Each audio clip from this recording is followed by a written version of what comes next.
welcome to Power Up with NSA North Texas, a show about finding, hearing, and maximizing valuable insights from some of the world's leading business and lifestyle speakers. Each week, international keynote speaker and National Speakers Association North Texas Chapter President Betty Coffey sits down with some of the most exciting speakers this side of the globe to hear from these subject matter experts what's making a difference in business today and learn all there is to know about people, profits, and productivity in business from some of the world's best motivators. This is Power Up with NSA North Texas. And now, here's your host, Betty Coffey.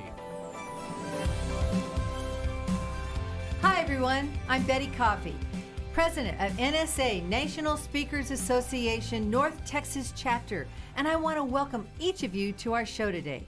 The National Speakers Association is the premier organization for professional speakers. We're number one across the globe, and we have motivators, we have coaches, we have consultants, we have educators, we've got trainers, we have phenomenal speakers that speak every day about some of the cutting edge issues that businesses are experiencing. What are those cutting edge issues? What are those issues and things messages that they want to get across to their companies? Well, they ask our NSA North Texas chapter speakers to come speak to them. And you're going to hear from those subject matter experts today. I'm so excited about my guest today. My guest is Debra Hunter Johnson. She is fantastic, and she's a powerhouse. Debra is a speaker, trainer, consultant, and coach. She has 30 years of experience in navigating entrepreneurial, large corporate, and nonprofit organizations. She offers actionable tips to organizations that will, are you ready? Accelerate their wisdom curve. Did you know we have a wisdom curve? I didn't know that we had that, but we're going to find out about it. How to accelerate your wisdom curve. And that assists all different types of professionals in both their business and personal lives. Debra has served on high-level leadership positions in business in the Dallas community. She's been the Vice President of HR and an Associate General Counsel with American Airlines. Currently, she is the UTSW's Presidential Advisory Board and chairs its Marketing and Public Affairs Committee. She's owned her own consulting firm, since 2007. She speaks, she trains, she consults on a number of topics, and especially the one I'm really interested in today, with accelerating your wisdom curve. Debra's pretty darn exciting. She speaks about 21st century leadership prowess, and I'm excited to hear about that. Tell me about that a little bit. Well, 21st century leadership prowess. Today's business world is very complex, and the skills that made us successful in the 20th century won't fly today. Yeah. Because guess what we're competing with? Artificial intelligence. So we have to stay a step ahead, and the way to do that is to accelerate your wisdom curve. I love that. So the question is, think about this. Would it be beneficial to have someone curate the best tools and information for your organization? What's working out there, what's not, customize it to and tailor it to your company and your organization. Would that accelerate your progress? Absolutely. Absolutely, because leaders today are busier than ever. Just responding to emails alone could be a 9-to-5 job. And no matter how well-intended you are, it's the tyranny of the immediate. Right. That crisis of we the all have day. That. Absolutely. So you never get around to being strategic and growing your business and growing your career. Great. And we're also going to learn about how to SOAR. What to do if you want to SOAR, how to SOAR. SOAR stands for being able to self-determine your roadmap. O is outmaneuvering and outsmarting and outshining your fears. A is for accomplishing connectedly, right? I love connecting. And R, respecting the journey. That's right. Okay, so let's get into our questions. Well, I think everyone wants to soar. And remember, the wisdom curve is the speed at which you become wise. And I help people save time and energy while accelerating their career progression. So I tell people what they need to know now so that they can more quickly turn missteps and mistakes into lessons learned and winning moments. Everybody wants to soar, self-determine their own roadmap. Today's employers expect you to come to the table ready. Exactly. And just think about if you have your own ideas about a business, but you need to figure out a roadmap to get there. I love that. I love that. So I'm intrigued. I'm intrigued by the SOAR concept and accelerating your wisdom curve. Tell me a little bit about you and what it means to how you got into this and accelerating a person's wisdom curve. Tell me how you got started, and then let me start learning about that curve. All right, I'd love to. I've had the good fortune of working in a number of industries. I've been in private practice at a law firm. I've worked for American Airlines, Chrysler Corporation. I've consulted in the pharmaceutical business, the entertainment industry, retail. And so I've seen leaders across the board, very dynamic, very smart people fall into traps under stress. For example, the whack-a-mole approach. Betty, you know that arcade game. Yeah, I used to play it all the time. Right, you get the Whack-a-mole. rubber mallet, and the goal of the game is to keep those moles in the hole. So you spin all day long, whack, whack, whack, whack. But is that strategic? Would it be better to take a moment and figure out, how do we get rid of the mole problem forever? Oh, I've seen leaders allow disrespectful cultures to blossom because they don't take the time to have those tough conversations with people. I had a boss who actually, and she was at the top of a very important federal governmental agency when I was a legal intern. right. And I walked by the copy room and she was making copies. And I asked her if she needed help. She turned it down because she said, these are very complex copies and only I can do them.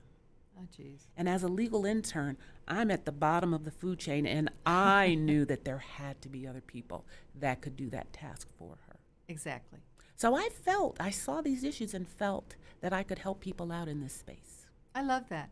You said that in your experience in your career, you found a way to help help people accelerate their learning curve. Share some examples of accelerating your learning curve. Well, keep in mind, there are lots of core attributes that people need to have, no matter what your job is, no matter what your leadership level is. For instance, everyone needs to know how to negotiate. So I have a workshop on the art and science of negotiation, because actually we are hardwired to have certain attributes. Particularly, there are differences between how men and women negotiate. So I highlight those and give people a strategy to be successful in negotiations. I love that. We all need to know how to manage conflict in the workplace. We all need to know what our level of confidence is and what we can do to increase it, because there is a direct tie to confidence and success. So I work on some of those issues with people. I love that. So talk to me about how you are a curator of information. How does that work? Well, as a vice president of human resources, again, I had to help develop and cultivate and engage thousands, tens of thousands of employees. And it gave me a bird's eye view to books, tools, diagnostic testing that I could actually put into use and become wise on what tools helped people in different situations. So I've done this for decades. So I can help people cut through the noise and get more quickly to the information that they can turn into knowledge, and then turn that knowledge into wisdom. Love it. If people had the time to do it on their own, they would, but they don't. And that's why I'm here to help do that. So you just said something I think is really important, that wisdom equals knowledge plus experience. That's right. And by and gaining, bottom line, that's what you bring. that's right. And I bring my perspectives, because everyone doesn't have to learn through the school of hard knocks on their own. You can learn from other people's hard knocks. Makes And sense. I share my perspectives because I was a woman of color that navigated to the top of a Fortune 100 company. And I had to learn how to do that, keep my spirit intact, Exactly. and keep my value system intact, and have a good sense of who I was. Very admirable. Very admirable. So you speak, you train. There's a lot of people out there that speak, that train, that coach, that consult, and they work with great leaders. You've given us an idea of what makes you special and what makes you different. Can you elaborate on that a little bit? Do you have a team backing you up? Tell me a little bit about your operation. I would be happy to. I have a network of people from my work in various industries that I pull in whenever I need them. I know neuroscientists. I know lawyers. You all need a good lawyer, okay? No matter how scary. Exactly. People who are experts in communications, people who train, people who design training, psychologists. So whatever the needs are, because I am a firm believer that you need to get to the root cause of a problem. Otherwise, you're solving for the wrong problem. And many times you need to draw on the right people to help you do that. So for instance, I've seen situations where someone comes in and they hear about a problem that a client has, and they jump to solution automatically. I dig a little deeper. So say there's somebody who's having trouble making deadlines, getting to meetings on time, handling their book of business, handling their leadership role. Someone might automatically assume they need a good calendaring system with prompts that helps them keep themselves organized. You might dig a little deeper and find out that the person really doesn't like their job. And that is why they're not That's right. being successful in it. Right. And you need to solve for that problem, not just the symptoms, Makes but the root sense. cause. And that's what you go after, the root cause. Yes. Give our audience a little bit of an idea as far as who your typical clients are, and what are the typical issues and goals that they want to achieve. What do you see out there? The people that I help are companies who need to develop, motivate, and retain their talent, because being able to do that drives the success of your company. And I help people design strategies so that they can engage their people. A lot of people have a thirst for wisdom. They want to know, how do I grow my career? So I have a workshop that's called the Roadmap from Technician to Trusted Advisor. Love that. Because when you get to a certain leadership level, everyone's competent.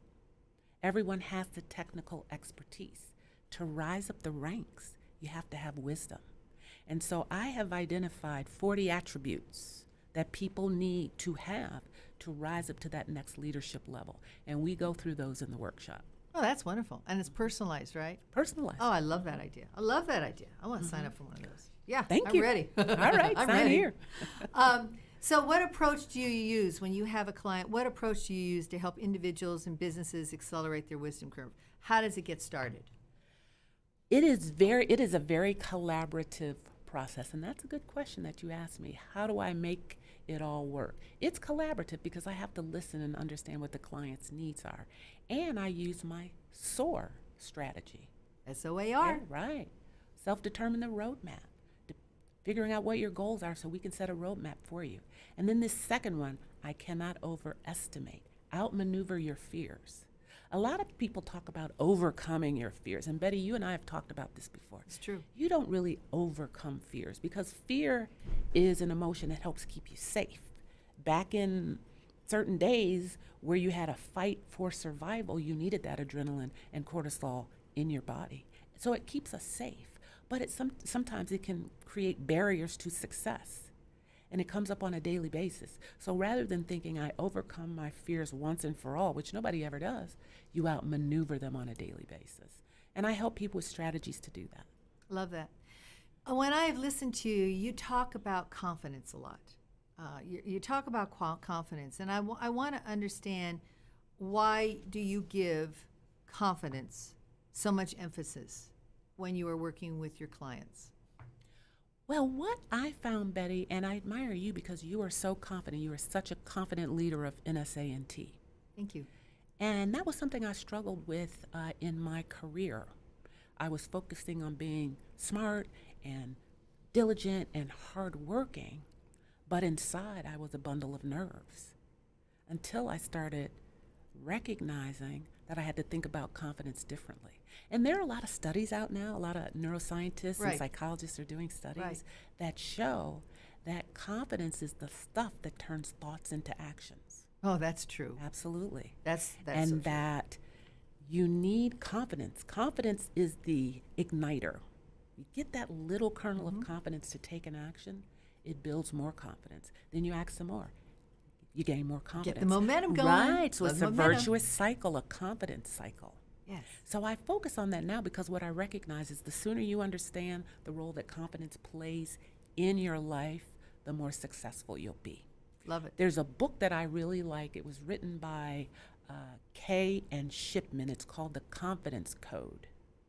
And what they have said in the book is confidence is no longer the sideshow. It's the main event. Really? Yes. Really? Confidence is at the root of most things. So that's why I talk about it a lot and focus on it. I know when I'm talking to someone, and maybe it might be a selling situation, it might be somebody coming to the house to work on the air conditioning, heater, whatever, or giving me some advice.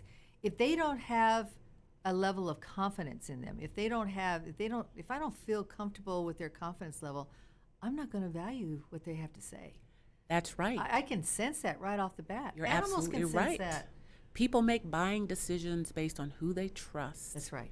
And who they feel confident about. Because not if they're the smartest confident- person. No, right. But if they're confident, then they must know something. That's they're right. They're not going to let you down. Right, exactly. That's You hit true. the nail on the head with that one. Yeah.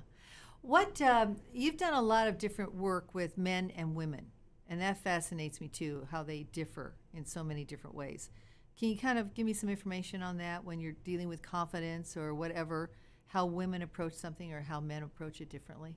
I would love to, and that's a great question. I do a workshop called Emotionality and Leadership Success. Ooh, Because I like again, that. if you go to what neuroscientists are saying about brain biology today, Uh-huh. men and women do come hardwired to have certain attributes be more dominant. For women, for example, we on average tend to be great multitaskers. We can do a lot of different things. We can analyze lots of chunks of information. We can stay organized. Mm-hmm. And that's a wonderful benefit. We can do massive amounts of work. Right. But at the same time, that part of our brain that has all of that also causes us to ruminate. Oh. So we can get a hold of a problem. It wakes us up at 3 in the We go too morning. deep into we it. overthink. We ruminate. And many of us beat up on ourselves. Why am I doing this? Many times we're hardwired for that tendency. So we need strategies to reframe and rewire that thinking. So we can change that. We can. We can show improvement. We can get can better. show even if we're improvement, hardwired. right? And then for men, for instance, those pesky little hormones can undermine their success. Testosterone. Men generally tend to have higher rates of testosterone, which is good because it leads to high level of confidence, right? Which is Exactly. good. We just talked about that. Exactly. But too much testosterone can tip the scales.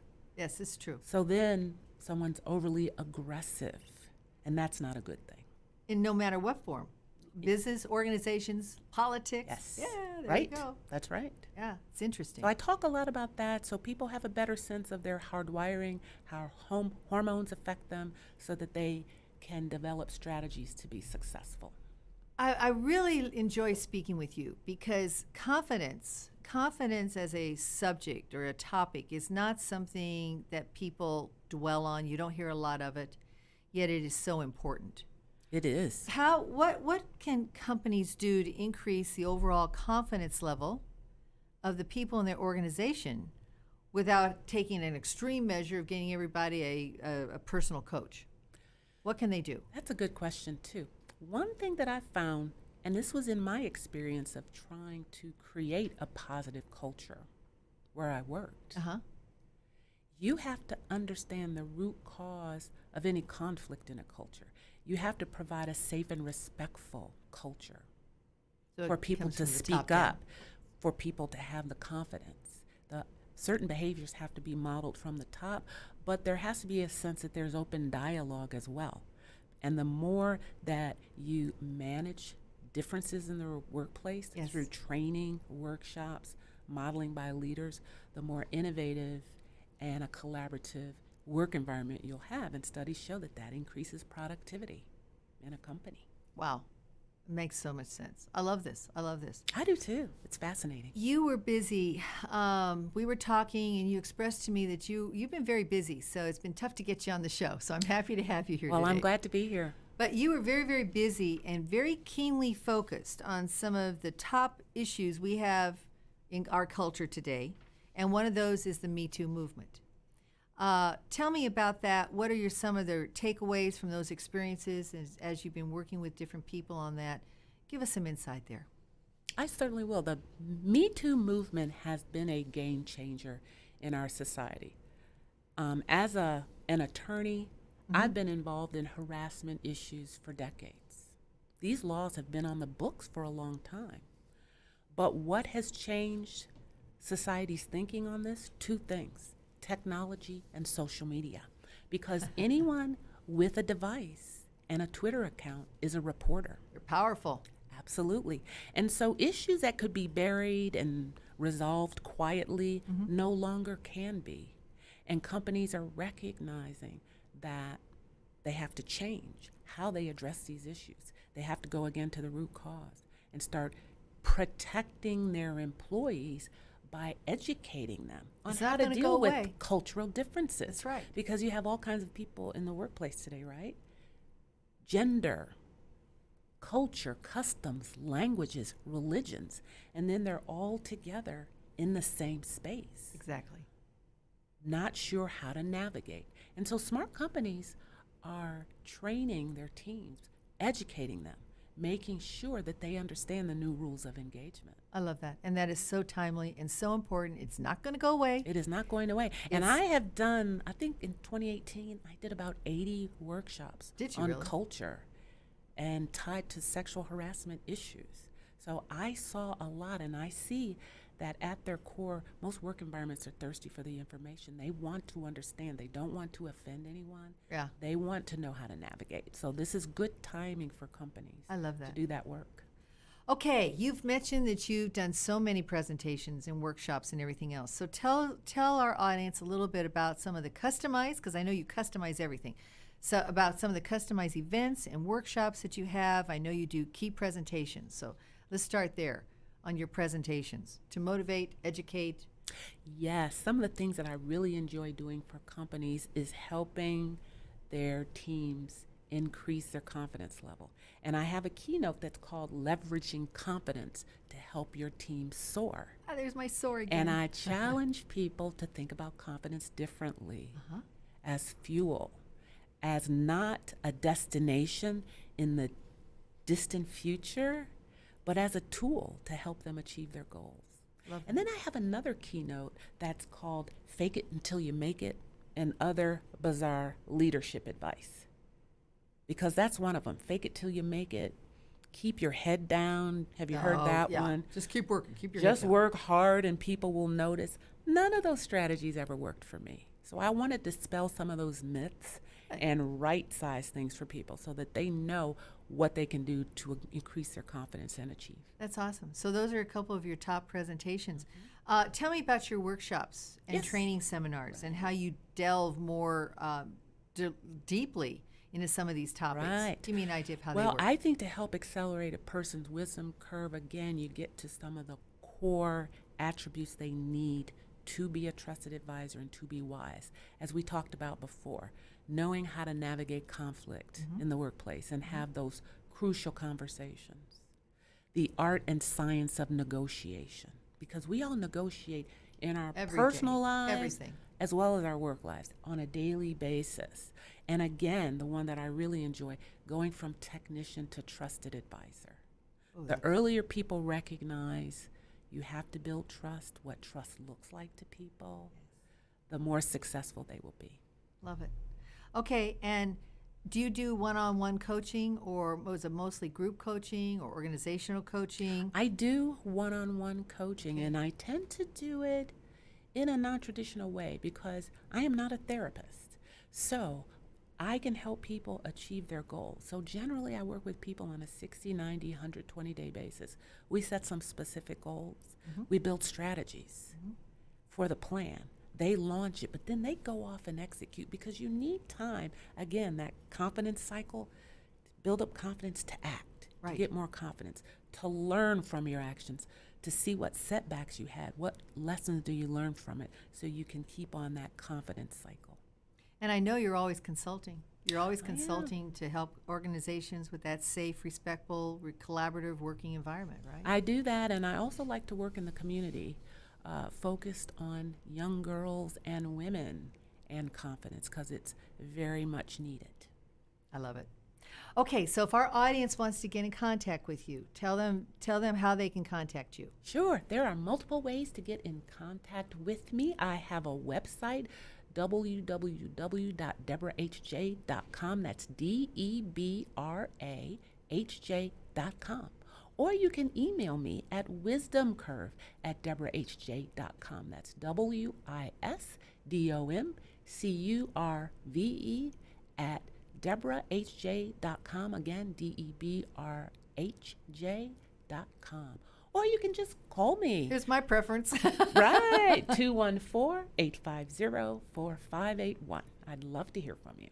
I love this. We could have talked so much longer. I know. And go Is into time some up? of these. Yeah, almost. Oh. Yeah, almost. It's almost time for our last words. But I love talking with you. I love your approach to things, the wisdom curve, the fact that I can change it and even get better. That's right. Hey, there you There's go.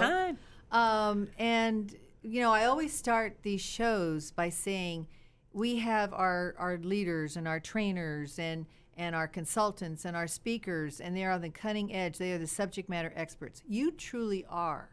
You really, truly are. Well, thank Deborah you. I Hunter appreciate Johnson. that. You truly are.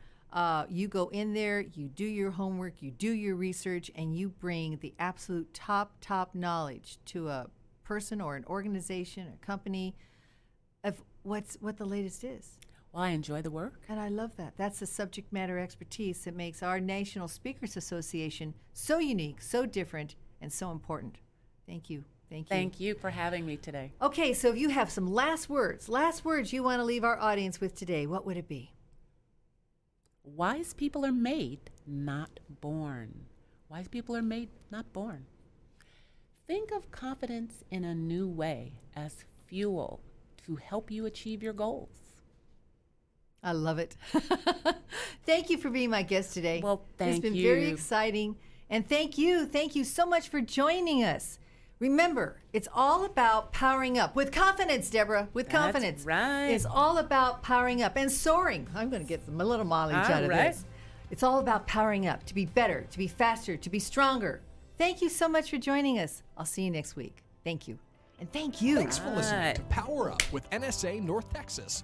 To find out more about today's guest or NSA North Texas, visit www.speaker.org. To find out more about Power Up, visit our Facebook page at www.facebook.com/groups/NSA North Texas.